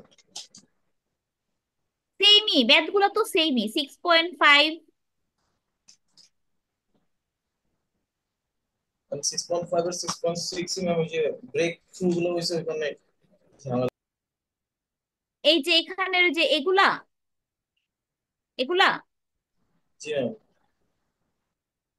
আচ্ছা, এখানে দেখেন, এখানে হচ্ছে আপনাকে বলা হয়েছে যে যে টাইমটা দেওয়া আছে আমাদের এই 18 ঘন্টা পর্যন্ত, গ্যাপ গুলা দেখেন 3 3 করে দেওয়া, তাই না? 18-র পরে 24 হয়ে গেছে, মানে এখানে এখন গ্যাপ কত হয়ে গেছে? 6। এখান থেকে এই পর্যন্ত হচ্ছে আমাদের 18 পর্যন্ত 3 করে গ্যাপ।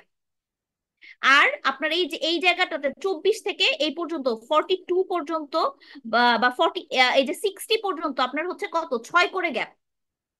ঠিক আছে। তো এখন তো আমরা হচ্ছে যখন করি আমাদের তো ল্যাগ করতে হয়, তাই না? যেমন আমাদের বৃষ্টি যখন শুরু হবে তখন আমাদের কি রান অফও শুরু হবে। তো এখানে আপনাকে তিনটা কি দেওয়া আছে, রেইনফল দেওয়া আছে। যখন প্রথম 6 ঘন্টা বৃষ্টি হবে তখন একটা রান অফ হবে। ওই 6 ঘন্টা হওয়ার পরে আবার আরেকটা বৃষ্টি শুরু হয়েছে, তো 6 ঘন্টা পরে আবার আরেকটা রান অফ শুরু হচ্ছে। আগেরটা তো চলতেই আছে। সেকেন্ড বৃষ্টির জন্য আবার রান অফ শুরু হচ্ছে। আবার 6 ঘন্টা পর আবার বৃষ্টি হয়েছে, তার মানে আরো 12 ঘন্টা পর আবার আরেকটা রান অফ হচ্ছে, তার মানে আগের গুলা তো চলতেই আছে। তো এটার কারণে মানে যেহেতু কনজিকিউটিভ বৃষ্টি হচ্ছে এটার জন্য আমাদের কি হচ্ছে যে রান অফটা কিন্তু চলতেই থাকতেছে, একটার পর একটা আবার স্টার্ট হচ্ছে। তো এটার কারণে আমরা ল্যাগিং করতেছি। ঠিক আছে, কারণ এই 6 ঘন্টাতে যখন বৃষ্টি হবে তখন কিন্তু এই 12 ঘন্টায় যে বৃষ্টিটা হয়েছে ওইটা রান অফ কিন্তু থাকবে না। কিন্তু 12 ঘন্টায় যখন বৃষ্টি হবে তখন কিন্তু 6 ঘন্টা সময় যে বৃষ্টিটা হয়েছিল সেটা রান অফ থাকতেও পারে নাও থাকতে পারে। ওর জন্যই আমরা যখন এখানে বসাচ্ছি, তো বসানোর সময় আপনার এই যেগুলা নাই সেগুলা না দিলেও চলবে। ঠিক আছে, এটা যে দিতেই হবে তা না, আমরা কিছু ডাটা খালি কম পাবো। তো প্রথমটাতে কি যে এগুলার জন্য এই টাইমের জন্য আমাকে ইউনিট হাইড্রোগ্রাফের ভ্যালু গুলা দেওয়া। ঠিক আছে। এরপর আমরা ইফেক্টিভ রেইনফল বের করে নিব। তো এই প্রথম 6 ঘন্টার জন্য ওরা ইফেক্টিভ রেইনফল বের করছে হচ্ছে 2। তারপরের 6 ঘন্টার জন্য ইফেক্টিভ রেইনফল বের করছে হচ্ছে 6। তারপরের 6 ঘন্টার জন্য বের করছে হচ্ছে 4। তাহলে এখান থেকে আমরা যদি তাদের ডিসচার্জ বের করতে চাই বা ডাইরেক্ট রান অফটা বের করতে চাই আমরা কি করব, ইউনিট হাইড্রোগ্রাফের ভ্যালু ইনটু আমাদের ইফেক্টিভ রেইনফল সেটা করব। তো প্রথম 6 ঘন্টার তো কোনো ঝামেলা নাই, আমাদের যে ভ্যালু গুলা দেওয়া থাকবে এই ভ্যালু গুলাকে আমাদের যে ইফেক্টিভ রেইনফল আছে সেটা দিয়ে আমি গুণ করে দিব। যেমন এখানে 0-কে 2 দিয়ে গুণ করছি, 25-কে 2 দিয়ে গুণ করছি, 50-কে 2 দিয়ে গুণ করছি, রেইনফল যা সেটা আমি সিরিয়ালি এটা দিয়ে গুণ করে দিব। তো প্রথমটা তো রান অফ কি হইলো সেটা তো সুন্দর করে পেয়ে গেলাম, কিন্তু যখন সেকেন্ড বার যখন আমাদের এই যে রান অফটা শুরু হবে, সেকেন্ড রান অফ শুরু হয়েছে কি 6 ঘন্টা পরে। 6 ঘন্টা পরে শুরু হওয়া মানে কি যে আপনাদের ঠিক এই 6 ঘন্টা বাদ দিয়ে তারপর রান অফ শুরু হবে। দেখেন এই 6 ঘন্টা পর কোনো রান অফ হয় নাই, ঠিক আছে, এর পরে শুরু হয়েছে রান অফ। এটাকে বলতেছে আমাদের 3 ঘন্টা মানে 6 ঘন্টা ল্যাগিং করে দিছি, কারণ এই টাইমে তো আসলে এই 2 নাম্বার বৃষ্টি তো ছিলই না। ঠিক আছে, এই প্রথম 6 ঘন্টায় কি 2 নাম্বার বৃষ্টি ছিল? ছিল না। তো এই টাইমে কোনো রান অফ হয় নাই এই 2 নাম্বার বৃষ্টির জন্য। ঠিক আছে, তো শুরু হয়েছে হচ্ছে 6 ঘন্টা পরে, কিন্তু 6 ঘন্টা পরে যে শুরু হবে তার রান অফের প্যাটার্ন কিন্তু এই যে এটাই। ঠিক আছে, যে এই রান অফের প্যাটার্নটাই কিন্তু থাকবে। তো আমরা দেখতেছি যে এই পর্যন্ত কি, এই যে ঠিক এই পর্যন্ত আমাদের হচ্ছে 3 ঘন্টা গ্যাপ। এরপরে হয়ে গেছে কি 24, 30, 21 আর 27 পরে আনা হয়েছে। ঠিক আছে, আচ্ছা, তো এখন যখন আমরা সেকেন্ড বৃষ্টির জন্য রান অফ বের করব, তো অবশ্যই আমাদের 6 ঘন্টার মধ্যে কোনো বৃষ্টি হয় নাই বা রান অফ হবে না, এরপরে শুরু হবে। এরপরে শুরু হলে কি হবে, এই যে আমাদের এখানে 25-কে আমি গুণ করব হচ্ছে আমাদের এটার জন্য কত ছিল 6, 25-কে 6 দিয়ে গুণ করে আমি লিখবো এখানে, আবার 50-কে 6 দিয়ে গুণ করে আমি লিখবো এখানে, এটাকে 6 দিয়ে গুণ করে লিখবো আমি এখানে, এটাকে আমি গুণ করে লিখবো আমি এখানে। ঠিক আছে, এই কটা কিন্তু সব কিন্তু 3 ঘন্টা 3 ঘন্টা গ্যাপ। ঠিক আছে, এটা থেকে এটা 3, এটা থেকে এটা 3, এটা থেকে এটা 3, এটা থেকে এটা 3, এটা থেকে এটা 3। ঠিক আছে, তো এটা তো আমার 3 ঘন্টার লাইন। ঠিক আছে, এখন দেখি যখন আমি সেকেন্ডটাতে চলে যাব, এটা ধরেন আপনার দেওয়াই ছিল না, আপনি এটা পরে লিখছেন, আপনি যদি এটা ইউটিলাইজ না করেন, এরপরে আপনার 18 থেকে হয়ে যাচ্ছে 24 ঘন্টা। মানে 18 থেকে 24 বাদ দিলে কি 6 থাকে না? তাইলে আপনার দেখেন এইটার সাথে যদি আপনি 6 গুণ করেন তাহলে কিন্তু আপনি 3 ঘন্টাটা পাচ্ছেন। এটার এটার ডিফারেন্স 3, কিন্তু এইটার আর এটার ডিফারেন্স হচ্ছে আপনার 6। তার মানে আপনার এই 60টা আসলে আপনি ইউজ করতে পারবেন না। যদি 60টা ইউজ করতে চান তাহলে আপনাকে একটা ইন্টারপোলেশন করে 3-এর একটা ভ্যালু আনতে হবে। ঠিক আছে, তো তাই আপনি যদি এটা না দেন কোনো সমস্যা নাই, জাস্ট একটা ভ্যালু কম পড়বে, ওটাতে ম্যাথে কোনো ভুল হবে না বা নাম্বার টাম্বার কিছু কাটা যাবে না, খালি এটা খালি মাথায় রাখতে হবে যে তখন আপনি এই যে এইটার যে গ্যাপ 3, এই 3 আপনি ইউজ করতে পারবেন না, আপনি এখানে 6 গ্যাপ ইউজ করতে হবে। 6 মানে 12 থেকে আপনাকে চলে যেতে হবে 18-তে। তার মানে এই এই যে 125-কে 6 দিয়ে গুণ করলেন, এরপর 185-কে আপনার 6 দিয়ে গুণ করে এখানে লিখতে হবে। সরি, এই যে এটারটাতে, এটারটাতে, এটা তো আমরা দিচ্ছি না, এটা তো আমরা এখন বাদ দিচ্ছি। বুঝা গেছে? জাস্ট আপনাকে এখানে 6 ঘন্টার গ্যাপটা আনতে হবে। 18 থেকে 24 হচ্ছে 6 ঘন্টার গ্যাপ। তাহলে আপনি এখান থেকে যখন গুণ করবেন সেখানে আপনাকে 6 ঘন্টার গ্যাপ হইতে হবে। মানে আপনি এখানে তো 125-কে গুণ করে এখানে লিখছেন, এরপর আপনি 160টা ইউজ করতে পারতেছেন না কারণ এটা 3 ঘন্টার গ্যাপ। আপনাকে এটা 6 ঘন্টা গ্যাপে আনতে হবে। 6 ঘন্টা গ্যাপে মানে 185 × 6 করে আপনার এই যে এই ভ্যালুটা পাবেন। দেখেন সেমই আসবে। এরপরে আবার কি, এই যে 24-এর যেটা আছে, 24-এর পরে আমরা কি করতে পারি, আবার যদি 6 গ্যাপ চিন্তা করি তাহলে 18 থেকে 24 হয়েছে যেহেতু, এরপর 24 থেকে আমি 30-এ আসবো, তাহলে এই যে এই ভ্যালুর সাথে আপনার কি গুণ করতে হবে 6, এটা দিয়ে আপনি এখানে আসবেন। এরপরের গুলো তো ঠিকই আছে, যে এটারটা গুণ করে আপনি এখানে আসছেন, এটারটা গুণ করে এখানে আসছেন, এটারটা গুণ করে এই যে এখানে আসছেন। ঠিক আছে, এগুলো তো 6 6 গ্যাপই হয়ে গেছে। বুঝা গেছে কি? ম্যাম, ধরেন শেষে যেমন অনেক সময় বেশি থাকে না, যেমন মনে করেন যে 60 আছে, 69 হয়ে গেল গা, ওই ক্ষেত্রে কি করব? 60 থেকে 69 হয়েছে, এখানে আপনি আবারও 6 করে গ্যাপ করে ফেলবেন। ঠিক আছে, যেমন এখানে আপনি এই লাইনটা বাদই দিতে পারেন, দেখেন এখানে আপনার এমনিও 0, আপনি 60 থেকে 66 করেন 6, তারপর আবার 72 করেন। এইটা দেখেন, এটা আপনি যদি না দেন সমস্যা আছে? নাই তো। ম্যাম এমনি মনে করেন যেমন আছে 60, তারপর আছে 69, ঠিক আছে ম্যাথে, তাহলে আপনি ওই 70। 60 পরে 66 একটা ধরে নিবেন। আর 69 তাহলে মানে না ধরলে হবে? হ্যাঁ, না ধরলেও হবে, কারণ এমনি উপরের গুলা। ম্যাথে দেওয়া আছে? হ্যাঁ, এমনি ম্যাথে মানে যদি বলা থাকে 69 এর কথা। যেমন এই যে দেখেন, এখানে 69 অ্যাকচুয়ালি জিরো হয়ে গেছিল, ঠিক আছে? তো জিরো তো আপনার না আনলেও চলে। আপনি এখন যদি জাস্ট ভ্যালু এই যে থাকে? এই যে দেখেন, এই যে এখানে আমি যদি করি, এখান থেকে 6 গ্যাপে আসছে এখানে, এটা 6 গ্যাপে আসছে হচ্ছে এখানে, এটা 6 গ্যাপে আসছে হচ্ছে এখানে, এরপরে এটার 6 গ্যাপে আসছে দেখেন এই যে এই জায়গাটা 66। এটা আপনার ইন্টারপোলেশন করা লাগছে, ঠিক আছে? এটা ইন্টারপোলেশন করা লাগছে, কারণ এটা তা ইন্টারপোলেশন ছাড়া হবেই না। তাহলে এটা করলে আপনি এটাকে যদি ওই যে এটা দিয়ে গুণ করেন, তাহলে আপনার এই যে এটা আসতেছে, এটার কোনো দরকারই নাই, এটা দরকারই লাগতেছে। ম্যাম ধরেন ম্যাথের ভিতরে যদি দু একটা এরকম ভ্যালু দেওয়া থাকে মানে, বাট আমাদের দেখা যাইতেছে আমরা ইন্টারপোলেশন করার পরে লাগতেছে না, ঠিক আছে, তখন মানে ওইটা মানে ইয়া করলে হইব, মানে ওইটা বাদ রেখে করলে হবে? হ্যাঁ, হবে। কিন্তু 84 পর্যন্ত করছে না, আমরা কিভাবে বুঝবো যে এত পর্যন্ত যাইতে হবে? এটা আপনার লাস্ট যে পর্যন্ত দেওয়া আছে, ধরেন এখানে আপনার 69 পর্যন্ত দেওয়া ছিল, তাই না? অ্যাকচুয়াল ভ্যালুটা 69 এসে জিরো হয়ে গেছে। এই যে এখানটাতে দেখেন আপনার ভ্যালু হচ্ছে কত, 69 পর্যন্ত দিছে, তাই না? আপনার এই 60টাকে পর্যন্ত আপনাকে নিতে হবে। 60, দেখেন 60টা কই, এই 60টা আপনার এই যে এই পর্যন্ত আসছে, মানে আপনি এই পর্যন্ত রেখে দিলেও চলতো আসলে, ঠিক আছে? না, 66 অ্যাকচুয়ালি নেওয়াই লাগতেছে, কারণ 69 পর্যন্ত যেহেতু আছে, 69-এ জিরো হয়ে গেছে, তাহলে আপনার আলটিমেটলি 69 পর্যন্ত আপনার আসলে নেওয়াই লাগতেছে। তো ল্যাগ করার পর আপনি অ্যাটলিস্ট 66 পর্যন্ত নিবেনই। এখানে ল্যাগ হয়ে দেখেন এই পর্যন্ত আসলো, ঠিক আছে? এখানে আবার আরেকটা স্টর্ম ছিল, আরেকটা স্টর্ম আপনার ওটা কি, এটা আবার হচ্ছে শুরু হয়েছে দেখেন কত, 18 ঘন্টা পরে। মানে আহ তাহলে এখানে আপনার 18 ঘন্টা ল্যাগিং হয়েছে, যে 18 পর্যন্ত ল্যাগিং হয়েছে। সরি, সরি, 12 ঘন্টা পরে, 12 ঘন্টা পরে আপনার আরেকটা বৃষ্টি শুরু হয়েছে, যে এই বৃষ্টিটা শুরু হয়েছে কি 12 ঘন্টা পরে না? তাহলে এখানে আবার 12 ল্যাগিং হয়েছে। কই গেল, এই যে 12 পর্যন্ত আপনার জিরো, 12 পর্যন্ত জিরো। এটার পরে দেখেন আপনার কতগুলা ভ্যালু আসে দেখেন। এখানে আপনি এটা একটা পাবেন, 1, 2, 3, 4, 5, 6, 7, 8, 9, 10, 11, 12, 13, 14। দেখছেন এখানে 14টা আছে না এই 66 পর্যন্ত? তাহলে এই যে এখান থেকে আপনার 14টা ঘর আসবে। 1, 2, 3, 4, 5, 6, 7, 8, 9, 10, 11, 12, 13, 14। বুঝা গেছে?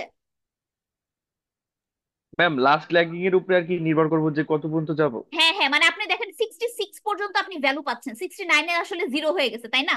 তাহলে 69 পর্যন্ত আপনি, সরি, 66 পর্যন্ত গুণ করে আপনার যে পর্যন্ত আসে, 66 পর্যন্ত হচ্ছে আপনার 14টা ঘর। তার মানে আপনার এই যে এই জিরোর পর থেকে 14টা ঘর আসবে।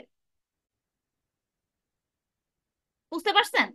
এই যে এখান থেকে দেখেন, এখান থেকে 66 পর্যন্ত 14টা ঘর, এই 25 থেকে, মানে 3 থেকে এই 66 পর্যন্ত হচ্ছে 14টা ঘর। তাহলে আপনার এই 12 ঘন্টা পর, মানে 15 থেকে আপনার 14টা ঘর যাইতে হবে, তারপর আপনার শেষ। মানে এই পর্যন্ত করলেই এনাফ।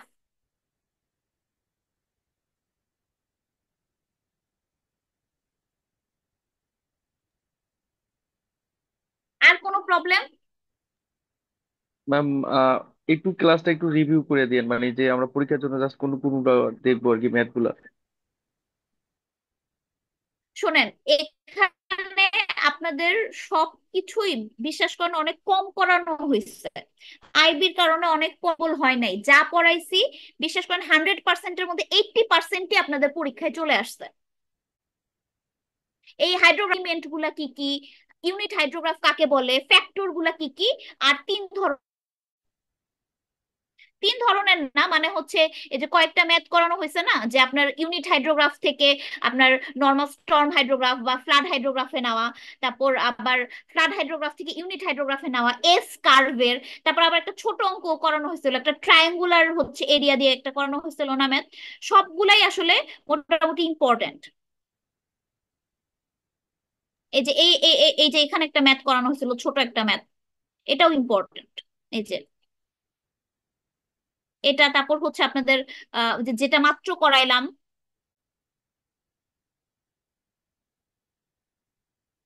আচ্ছা এটা ম্যাম শুরু থেকে একবার যদি রিভিউ করে দিতেন খুব বেটার হতো। হ্যাঁ ম্যাম, একটু শুরু থেকে একবার একটু রিভিউ করে দেন।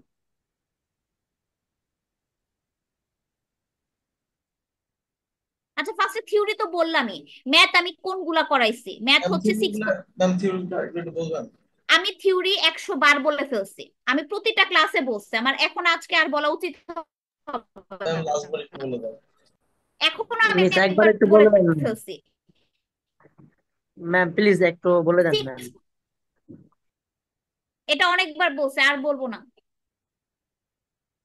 মানে আপনারা কি, আমি এটা প্রতিটা ক্লাসে প্রথম দিন থেকে হাইড্রোগ্রাফ যখনই পড়াইছি তখনই আমি বলে দিছি।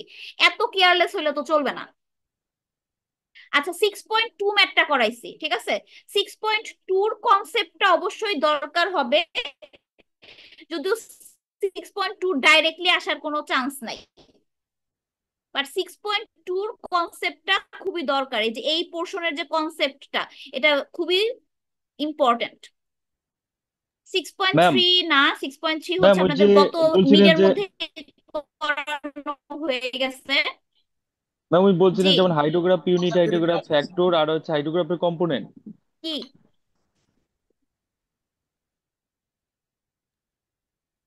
ম্যাম ওই যে হ্যাঁ, হাইড্রোগ্রাফ কাকে বলে, ইউনিট হাইড্রোগ্রাফ এটা কাকে বলে, বিশ্বাস করেন ফ্যাক্টর আমি গুলো, প্রতিবার হাইড্রোগ্রাফের টাইমে বলছি। আর হচ্ছে হাইড্রোগ্রাফের কম্পোনেন্ট, এই চারটা দেখলে হলো।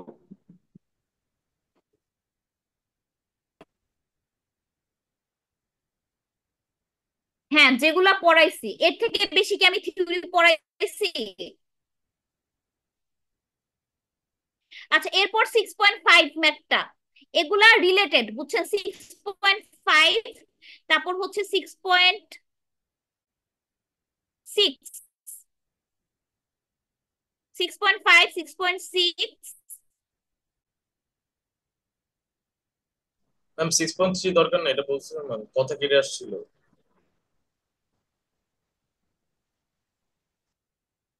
কোনটা? ম্যাম কোনটা 6.3, আহ, মানা করছিলাম? 6.3 ব্যাপারে। আচ্ছা আগের গুলা, আগে তো বললামই যে 6.3, হ্যাঁ ওটা বাদ। থ্রি হচ্ছে আপনার মিডের পরীক্ষা, মানে মিডের সময় চলে আসছে। টুর কনসেপ্টটা কাজে লাগবে, টুটা ডাইরেক্টলি আসবে না, 6.2 ডাইরেক্টলি আসবে না, বাট ওটার কনসেপ্টটা লাগতে পারে, ঠিক আছে। কারণ ওটার কনসেপ্ট হচ্ছে আপনার এই যে ইয়েতে লাগবে। 6.5, 6.6, এরপরে হচ্ছে আপনার 6.7,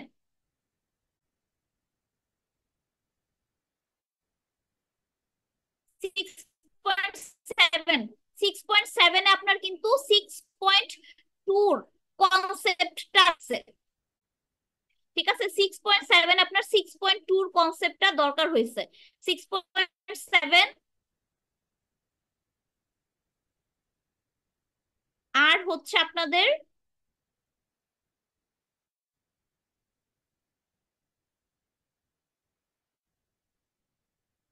6.10,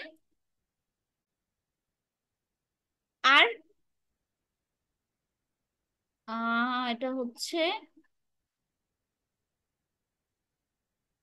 আপনার একটা আসছে বুঝছেন, এক্স কার্ভ থেকে একটা আসবেই 6.10।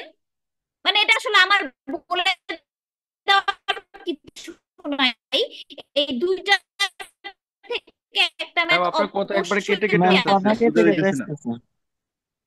বাফারিং হইতেছে। মানে এটা এস কার্ভে করা। আচ্ছা না, ডিরাইভ এস কার্ভ ফর মনে হয়।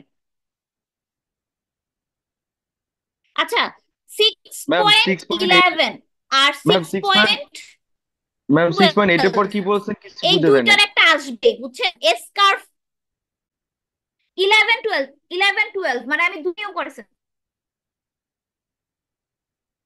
11 আর হচ্ছে 12।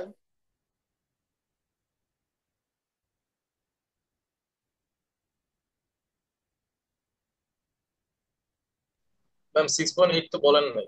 মানে হচ্ছে আপনাদের একটা বড়তে নেওয়া, একটা ছোটতে নেওয়া। 6.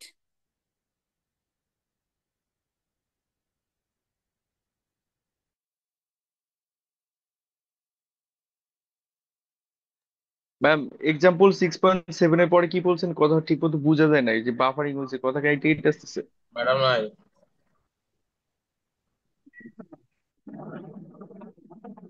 কি আজিম, কি আরে এত বড় কখন করুন? নতুন ম্যাথ তো করেছে 6টা। এই ক্লাস করছো? সৌম্য স্যারের ম্যাথ দেখছো? সৌম্য স্যারের কতগুলা ম্যাথ দিছে। এই ম্যাডাম আসছে।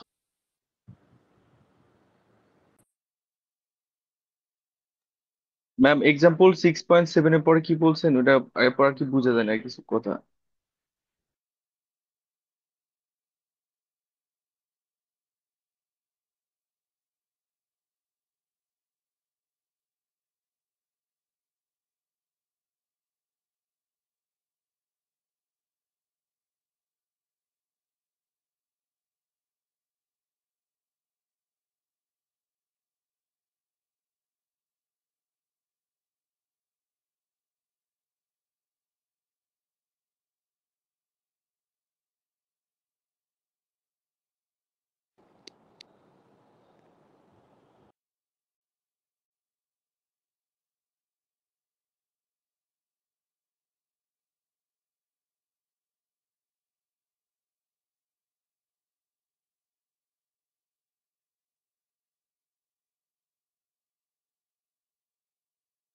ম্যাম কিছু শোনা যাচ্ছে না।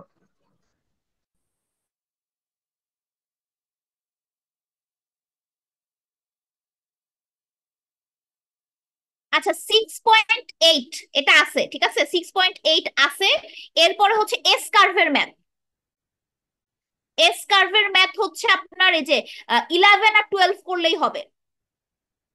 10 না, 10 না, 10 দরকার নাই, 10 এর দরকার নাই, এটা এটা না। এই যে 11 আর 12 করবেন, 11 আর হচ্ছে 12, এই দুইটা করলেই হবে।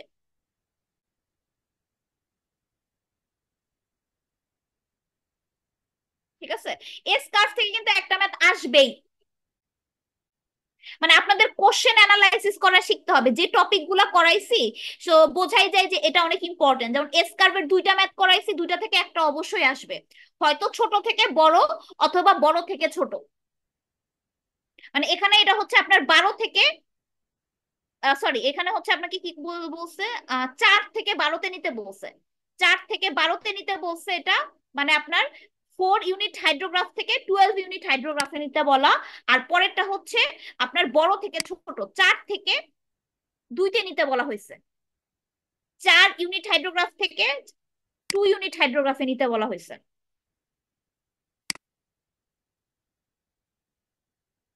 ঠিক আছে। আর লাস্টে 7 নাম্বার চ্যাপ্টারে আজকে যেগুলা করাইলাম, ঠিক আছে, মেইনলি যে সূত্রগুলা আমি আবার একটু লিখে দেই, একটু চোখে তাকায় দেখেন যে এই সূত্রগুলাই আপনার লাগবে, এর বাকি অন্যগুলা লাগবে না। এক্স টি ইকুয়াল টু আপনার এক্স বার প্লাস কে টি সিগমা এন মাইনাস ওয়ান। এখানে কে টি কি, আহ কে টির হচ্ছে আপনার উপরে টি মাইনাস ওয়াই এন, নিচে এস এন। এই ওয়াই এন আর এস এন কই পাবো? ওয়াই এন যদি ইনফাইনাইট হয় তাইলে হবে মানে স্যাম্পল নাম্বার 5, 7, 7। আর এস এন যদি আপনার ইয়ে ইনফাইনাইট হয় তাহলে হবে 1.2825। আর এছাড়া আপনি কি করবেন, এছাড়া হচ্ছে আপনাদের টেবিল থেকে পাওয়া যাবে। আর ওয়াইটি কি, ওয়াইটিটা ছিল হচ্ছে আপনাদের মাইনাস লন, এখানে একটা ব্র্যাকেট হবে, ইনটু লন, উপরে হচ্ছে টি, নিচে হচ্ছে টি মাইনাস ওয়ান। ঠিক আছে, এই সূত্রগুলো আপনার লাগবেই, সবগুলাতে এই সূত্র আপনার ইউজ হয়েছে। ঠিক আছে, সবগুলাতে এই সূত্র ইউজ হয়েছে, সাথে হচ্ছে আরো কয়েকটা ছিল, যেমন হচ্ছে রিস্ক, তারপর হচ্ছে রিলিয়েবিলিটি, এগুলার সূত্র ছিল। রিস্কের সূত্র, রিলিয়েবিলিটির সূত্র এগুলো তো দেখাইলাম একবার। 1 - 1/t to the power N, আর এটা হচ্ছে 1 - r বা 1 - 1/t⁻n। আরেকটা ছিল এসির সূত্র। এসির সূত্র কি ছিল?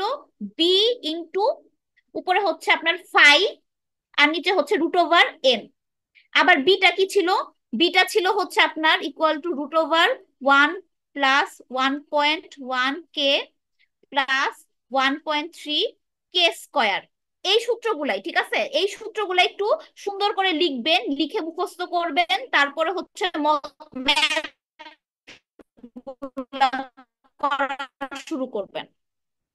আর আরেকটা ম্যাথ যেটা দেখাইলাম ওইটা আমি আপনাদের করে গ্রুপে দিয়ে দিব, কারণ এভাবে লিখে তো আসলে দেখাইতে পারতেছি না, ওটা করে আমি দিব। ওটা আমি ক্লাসে খুব সুন্দর করে করে দিছিলাম। কেউ ক্লাস না করলে এখন আমি কি করতে পারি বলেন? আর এর আগের চ্যাপ্টারেও ওই যে স্ট্রিম ফ্লো মেজারমেন্ট, সেখান থেকে শুধু ম্যাথই আসছে, বুঝছেন, কোনো থিওরি টিউরি আসে নাই। তো যে ম্যাথ গুলা করাইছিলাম ওই ম্যাথ গুলাই। তার মধ্যে সিটিতে যে ম্যাথটা দিব, সিটিতে ম্যাথ দেওয়া বলতে হচ্ছে যে ওই ম্যাথটা তো আপনারা সিটি দিতে চাইছিলেন, যেটা আপনারা তো এখনো দেন নাই। কি বলে ওইটা? আচ্ছা আমি একটু ম্যাম বের চ্যাপ্টার 4-এ করি। কোনটা কোনটা দেখবে একটু দেখে দেন ম্যাম।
এই যে 4.1, এটার মতো এক্সারসাইজে যা আছে, এটার মতো এক্সারসাইজে যা আছে প্র্যাকটিস করবেন, ঠিক আছে?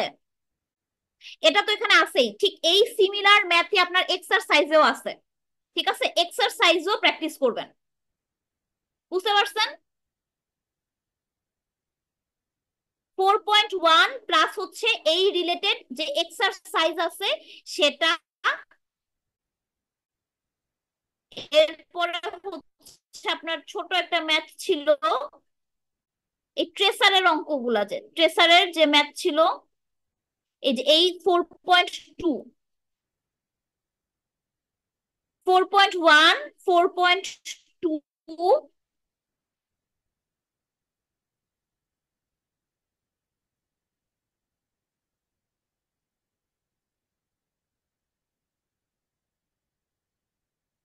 এই ম্যাথটা আপনাদের সিটির জন্য, এটা হচ্ছে সিটির জন্য দিব, তো এটা ফাইনালে থাকবে না, এটা ম্যাম সিটিতে, কথা কেটে এটা যাচ্ছে। ম্যাম ফাইনালে কথা কেটে থাকবে না, কেটে আসতেছে, আবার বুঝা দিতেছে না।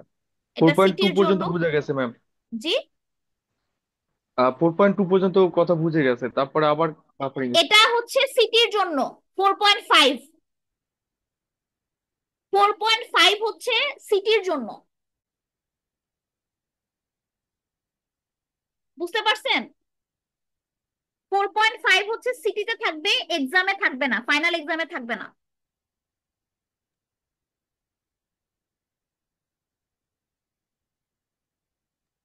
ম্যাম তাইলে ফোর পয়েন্ট এখন ওয়ান শোনা আর ফোর যাচ্ছে? পয়েন্ট টু আর হচ্ছে এক্সারসাইজ হ্যাঁ, 4.1 এর রিলেটেড। আর হচ্ছে আরেকটা আছে শিফটিং কন্ট্রোলার, 4.6, 4.6, ঠিক আছে? আর এই রিলেটেড যে ম্যাথ গুলো আছে, এই রিলেটেড হচ্ছে এই যে 4.1 এক্সারসাইজের, তারপর হচ্ছে আপনার এই যে এটা 4.3, তারপর এই যে আপনাদের এখানে যে ইয়েগুলো আছে 4.6, 7, ট্রেসারের অঙ্কগুলা, ট্রেসারের যে অঙ্কগুলো আছে এগুলাও প্র্যাকটিস করবেন।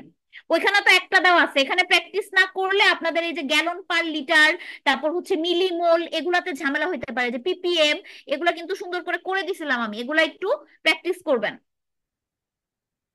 আর হচ্ছে আহ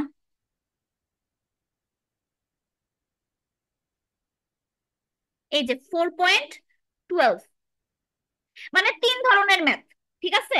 একটাতে হচ্ছে আপনাদের ডিসচার্জ বের করা, একটাতে হচ্ছে, আরেকটাতে হচ্ছে ট্রেসারের ম্যাথ, আর লাস্টলি হচ্ছে স্টেজের ম্যাথ।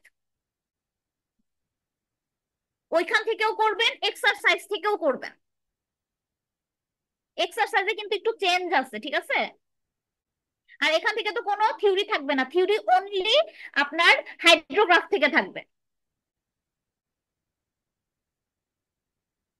ঠিক আছে?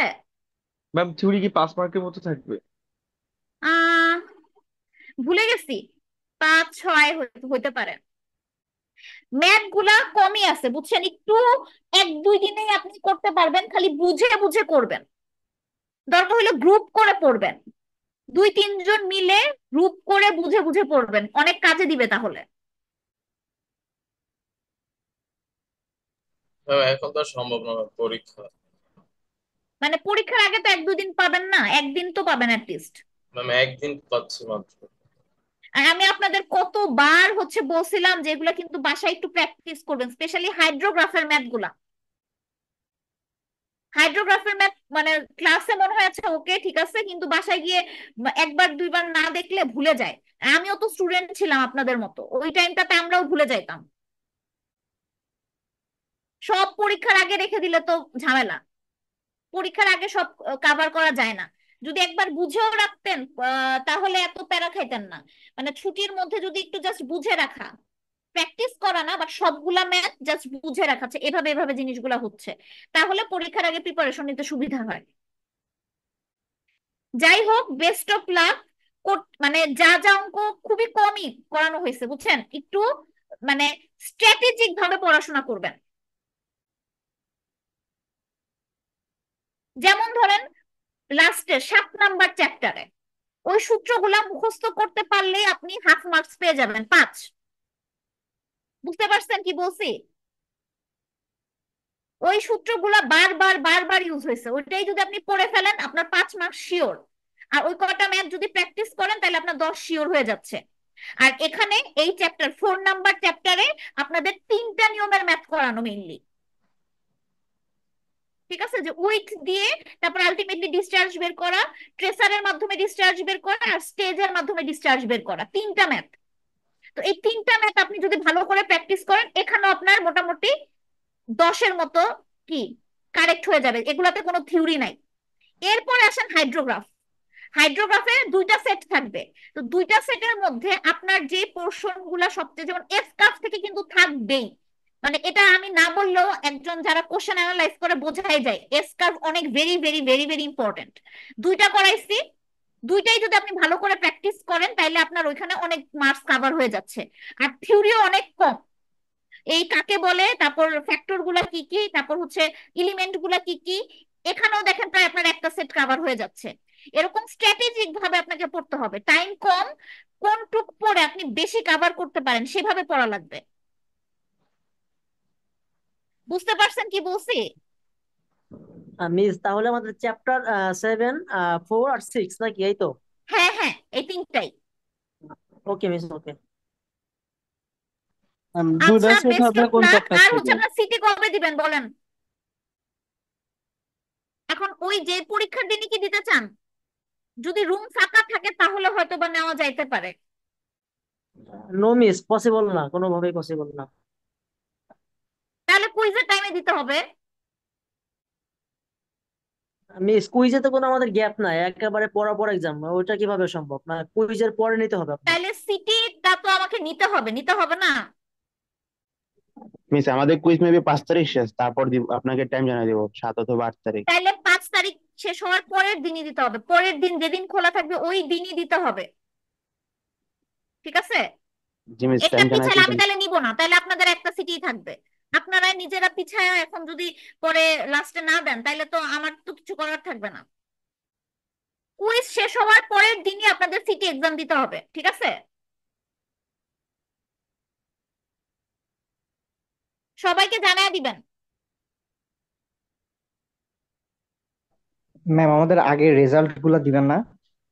আচ্ছা, দেখা শেষ হয়েছে, আমি একটু ইনপুট দেই নাই এখনো আর কি। মানে খাতা দেখছি, ভালোই দেখি করছে, ম্যাক্সিমামই ভালো করছে, আর যারা একদমই পড়ে নাই তারাই খারাপ করছে। হয়তো খুব ভালো অথবা খুব খারাপ, মিডিয়াম কমই আছে।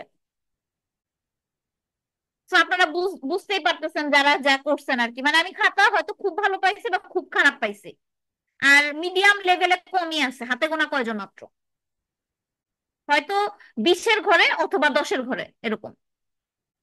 মানে 10-এর ঘরে বলতে আর কি কম আর কি, 11-12 এরকম আর কি। আচ্ছা যাই হোক, আহ একটু স্ট্র্যাটেজিক ভাবে পড়লে ইনশাল্লাহ পরীক্ষা ভালো হবে, ঠিক আছে? আপনাদের যা পড়াইছি সেগুলা থেকেই আসছে, এক্সট্রা কিন্তু তেমন কিছু নাই। মানে ধরেন 100%-এর 80%ই চলে আসছে পরীক্ষায় আপনাদের। আচ্ছা তাহলে বেস্ট অফ লাক, নেক্সট পরীক্ষার জন্য ভালো করে পড়েন, দেন আমারটার জন্য দয়া করে ভালো করে পড়েন, আমি চাচ্ছি না কারো ফেল টেল আসুক।